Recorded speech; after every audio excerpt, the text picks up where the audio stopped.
Puta face. Mama face.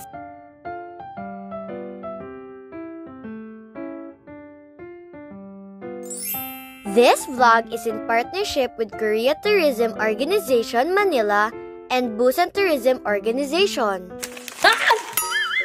Guys, ito na nga.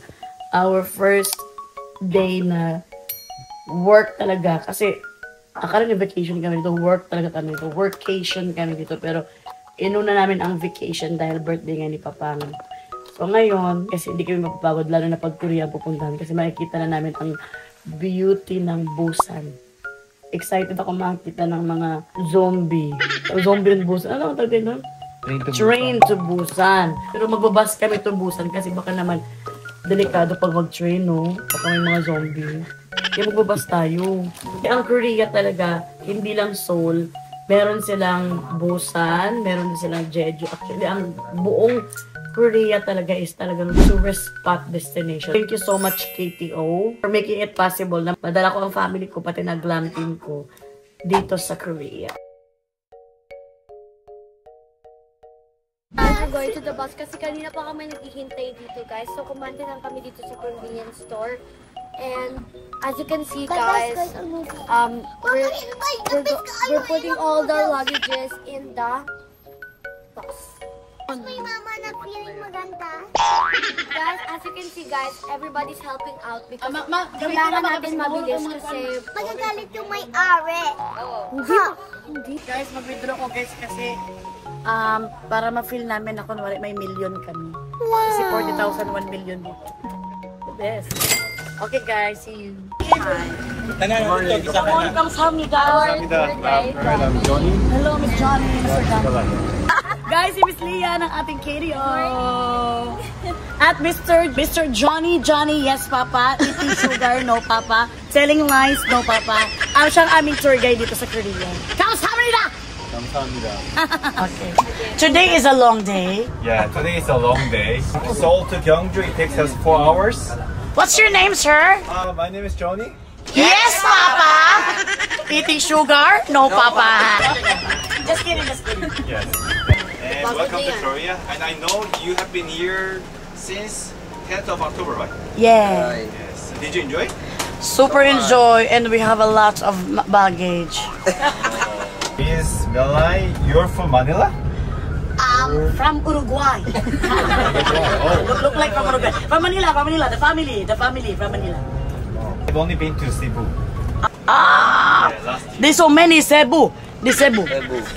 Many Cebu. Ayan na, di na yung kinakayanan, no? Let's clap our hands to Mr. Johnny.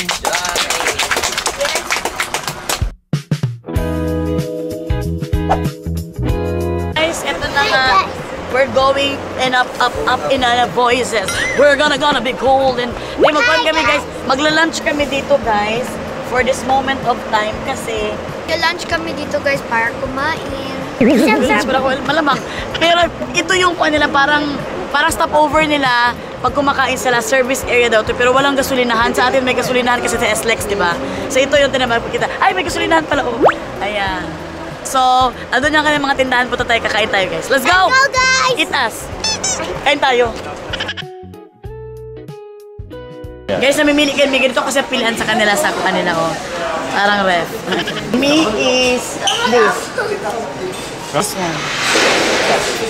Okay. This for the babies. They are share. And then one this. My husband will order later. Okay. Guys, nandito na kami guys. Nag-order na kami ng food. Nakita nyo naman kanina. And this is their kainan.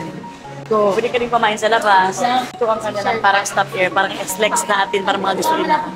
Guys, bibimba pong order ko. At ito rice. Ihahalo to. Tapos kakain. Ito yung mga sa trending na teleserye ngayon. Yung kumakain ko. I want rice. Oh, rice lang sa'yo.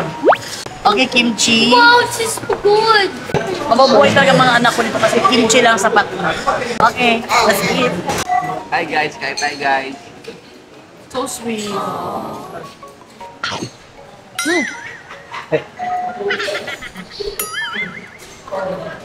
Guys, the food is so good. Ang sarap lang kumpugat. Nagulat kami.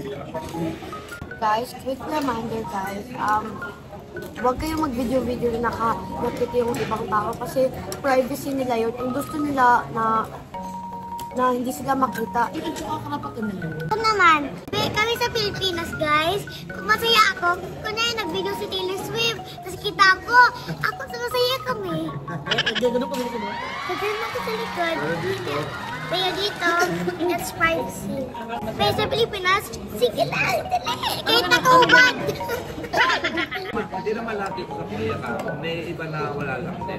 You have to respect their right, okay guys?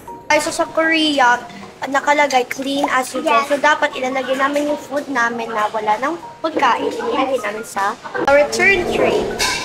Guys, look guys, it's so cool kasi ilalagay mo na lang dito and sila na bahala maglinis. Ay, galing na ano, pinaandar pala, no?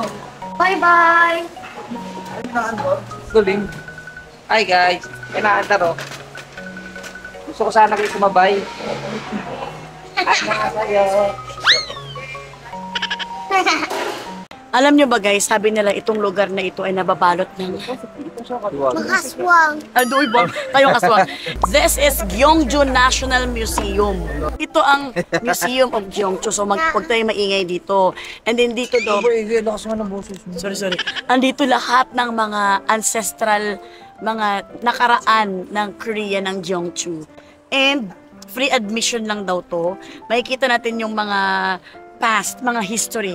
Pasukin na natin, tara! Ay, sweet. Mama, you're embarrassing yourself. Style. Ako si Bini Mika. Siya naman si Bini Gwen. Ako si Bini Shino. Guys, papasok na tayo, guys.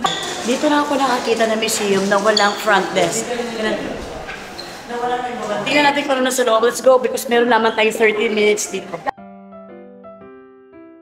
Sheila is the name of the dynasty. But Sheila in the Jensen is the one who make the hot cake. Sheila. Aling Sheila. Kapitbahay niyo.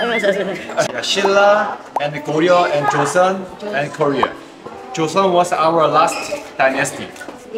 Kung baga sa Pilipinas, ito ang ating intramuros, yung mga nakaraan natin.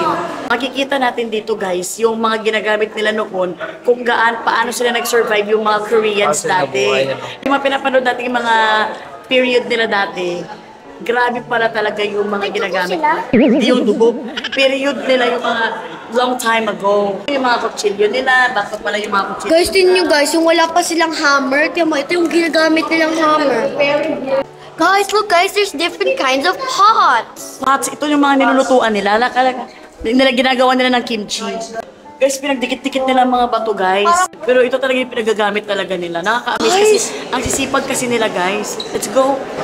Ito yung mga sinauna nilang accessories at mga alahas. Iyo, kung alam na alam. Oh my gosh, Papa, Mama! Akala mo talaga ito na yun. Mama, tingnan mo, Mama! Parang tingin nyo dyan, pagkain. Ba't mo kinikis? Ito yung mga necklace nila. I'm sure sobrang mahal na to ngayon kapag isusubasta mo. Nung unang panahon, napakamahal pa niyan siguro sa kanila at magsusuot ka lang yan kapag mayaman ka or reyna ka.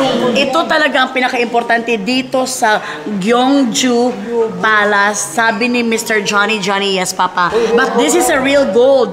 Mr. Johnny, can I get the key of this? Oh yes. Just Ito yung sinusuot ng hari noong unang panahon sa ulo nila. Grabe no? Social. Guys, I think ito yung mga collectibles nila dati. Ito yung Hindi, wala silang yung... baka o yun yung collectibles, no? Ito di ba mahilig mga Koreans? Wala silang toys, kaya nagawa sila ng mga parang clay animal figurines. Wala silang toys, kaya gumawa sila yan. Ayun o. Oh, Mama? Ba't parang kamukha yun ng papa ko at ng family side ko, father side? Baka Koreans kami. Papa, tingnan mo, glit, bronze, shoes. Shoes daw nila dati yung Yung panahon. mga, Gilt na lagir. yung mga nakikipaglaban dati, ito yung mga suit nila dati. Kaya Parang parang sinuunang panahon, di ba, hindi naman uso ang rubber. Ang ginagamit talaga, kahit yung mga ancient times, Metal. ginagamit metal and gold. Tama, no? So ginagamit talaga ang metal. Oo, panood ko. Noong unang panahon, di kasi uso ang... Guys, ang ganda ng earrings nila. Ayan talaga mga queen talaga yan, mga queen talaga yan ang mga Totoong nagkukuha. gold yan? Masahin natin. Ang Gyeongju National Museum ay hindi lang basta lugar ng artifacts. It's a window to Korea's soul and history. As you walk through the galleries, mapapansin mo ang mga ancient gold crowns, jewelry, pottery, all preserved beautifully to tell the story of Korea's glorious past. Isa sa mga highlight ng museum ay ang Emil Bell or Divine Bell of King Songdok, na tinuturing isa sa pinakamalaki at pinakamagandang ancient bell sa buong Asia. Kaya kung bibisita kayo dito guys, take your time. Every corner has a story to tell. Sobrang dami pang makikita dito sa loob. Kung makadako kayo dito, malapit lang to sa Busan. At ito talaga ang make sure namin na unang puntahan para talagang the best. Welcome to Cheomsongdae Observatory! Our next stop ay dito naman sa Cheomsongdae Observatory. Isa ito sa mga pinaka-iconic at historical landmarks dito sa Gyeongju. What a beautiful place! Isa talaga siya sa mga tourist destination talaga kasi tingnan nyo naman guys. Daming tourist. Ay! Ito yung stone! Cheomsongdae Observatory. So kailangan talaga kayong mag-observe. You have to observe here. Yeah. If I cannot observe, it's okay. Ito yung 362 stones na pinag-ipon-ipon. This area is UNESCO Heritage Site. Hold this in Gyeongju. Okay, UNESCO Heritage Site. Kapag sinabing UNESCO, kinikinaala yan sa buong mundo. This is the very important and I think I have to live here. Goodbye, Yes, Mr. you need to live inside. Inside. You can see some stars. Yeah. So paano nung unang panahon, way back home, way long back ago, Yes. here, during ancient times. Yeah. This is the place that where they're gonna Yeah. see the. Yeah, Can you stars. explain? Oh. Can I explain? No, explain. Here? Mama, nalito na kayong dalawa. In-explain kasi niya kanina na dito daw yung laging, nung unang panahon daw, dito daw nagtitinan yung galaxy. Yeah, during the reign of Queen Seongdeok. So at the time, people came here for observe the stars and galaxies, the kind of things. Yeah. They're in the top or they're in the down? Inside. I think inside there is something that have an inside job. Whatever it is, it's inside you. So let's go. Let's clap our hands to this place kasi UNESCO heritage to. Yes, yes. Johnny? Really famous in Gyeongju. Cheese buns. This is really famous in Gwangju. Gyeongju. Papa, alam ko yun! This is cheese. Cheese buns. Inside there's cheese. One each. Alam ko to guys, ito yung nakikita ko sa YouTube, yung kakagat ka, tapos yung cheese nag-stretch. I bought 21. I bought 21. Oh, thank you so much. That's about 21. Guys, oh my gosh! Mainit eh. Gusto ko kagatin. Oh my guys, bar, oh my gosh. Hindi mo ba makakakuha? Wow. Kamsahamnida Mr. Johnny for this kind of merienda. Go. Ako, hanap na naman ng moment. Ganito kasi sa Korea talaga may moment lagi. Pero hindi bagay sa inyo.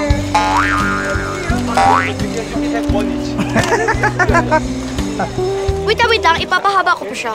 Pwede ka ba, wag mo kainin, pwede ka ba mag-skipping rope dyan? Okay, kiss. Yeah! How about our driver? Please give it up. Yeah, I will give him. Yeah. Okay. Yes. Let's give it up to our driver. Guys, mapapasok na kami dito sa parang forest. Guys, it's so Beautiful forest. naturing. Ang ganda. Bango pa guys, amoy pa bango. Guys, this is so quiet, pero kami lang Apang. maingat. We have 23 tombs. Ha? 23 tombs. 23 tones. Yeah, and then we are going to tombs directly right now. Yes. Kanina pa tayo Tom's is libingan.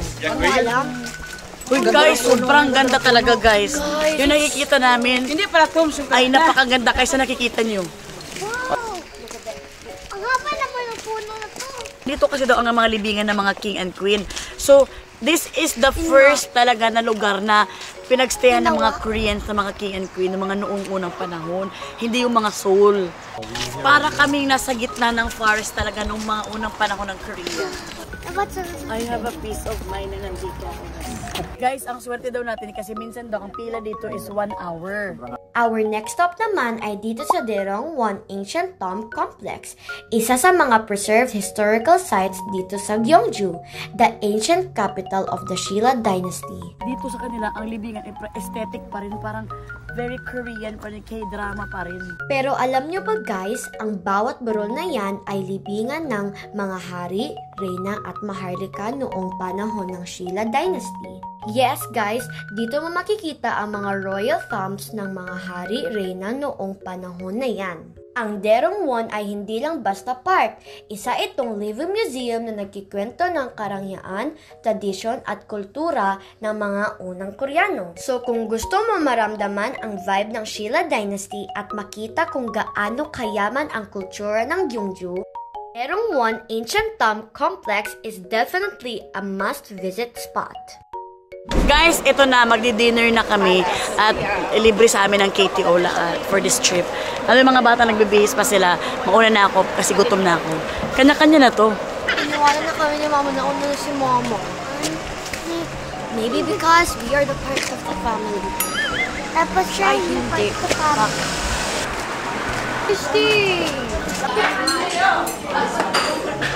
That's it, that's it. Bless us, O Lord, and this day gift which you're about to receive from your bounty through Christ our Lord. Thank you, Lord, sa blessing. Thank you, Lord, sa life ni Mr. Johnny, ni Miss Leah, at sa lahat ng nandito po. Bless this food, Lord, at magbigay sa amin ng strength. This all we ask in Jesus' name we pray. Amen. For the Son.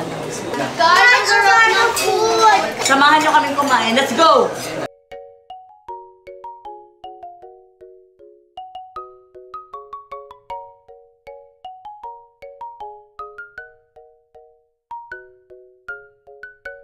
Guys, this spot is dark spots or Donggong Palace and Woljipon. Donggong Palace. Yeah. So, let's take it. Maganda daw to. Maganda siya sa spot siya sa mga gabi. Guys, ito na. Maglalakad. Papunta kami ng simbang gabi. May tao sa likod. Ang lamig kasi pa ng simbang gabi. Anyong! Annyeong! Pilipinas sumas sa'yo. Gorgeous. Game boy! Hoy! Aray! Stella! Anyong! Annyeong! Anyong nga sa'yo. Annyeong! Annyeong! Anyong nga sa'yo. Annyeong! Anyong nga sa'yo. YouTuber! Chichige! Sobra kayo magalaw ba?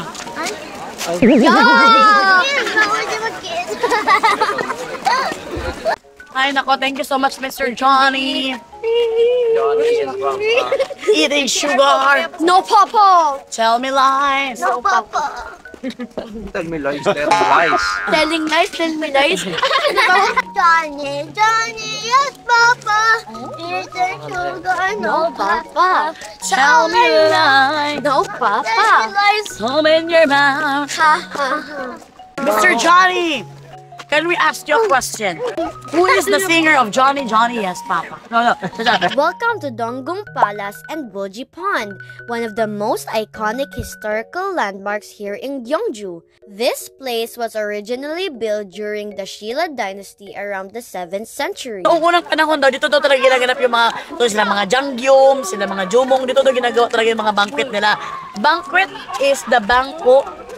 No, banquet like important Gathering. Yeah, gatherings. Okay. I-feel natin yung lugar na ito dahil parang kasama na natin yung mga sinaunang jumong. Let's go! Jumong? You know jumong? Yeah, I know. Who is jumong? Jumong is like a myth. Jumong is now like a real person. We say like a myth, like from the past. We think maybe like it's something like God or something like that. But you know what? My mother Yeah? is a meat lover. Oh, Meat lover. Me too. Jumong or Hindi niya naintindihan. Jumong is dead. The pond beside the palace is called Wolji, which literally means moon-reflecting pond. At night, when the moonlight touches the water, makikita mo talaga kung bakit tinawag itong moon-reflecting pond. Ang ganda! Sobrang peaceful at magical! Alam nyo guys, ang mga Koreans talaga is talagang meron talaga silang sentimental sa mga sinanguna kasi kaya nila nakuha itong ganitong victory because of them.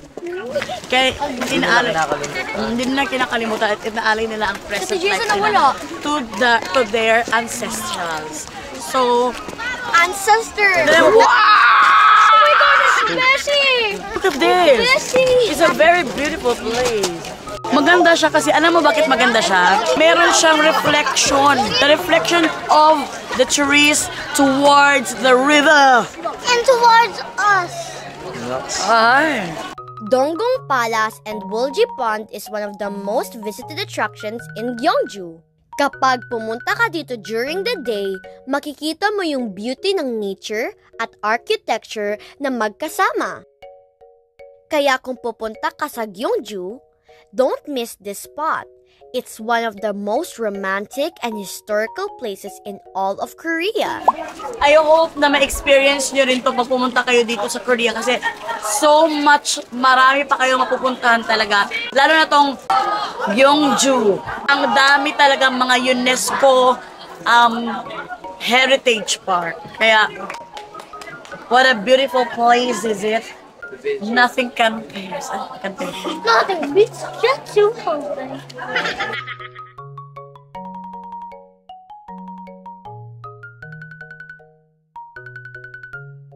Thank you guys for watching! Abangan nyo ulit ang next adventure namin. At this time sa Busan na talaga. Kamsahamnida!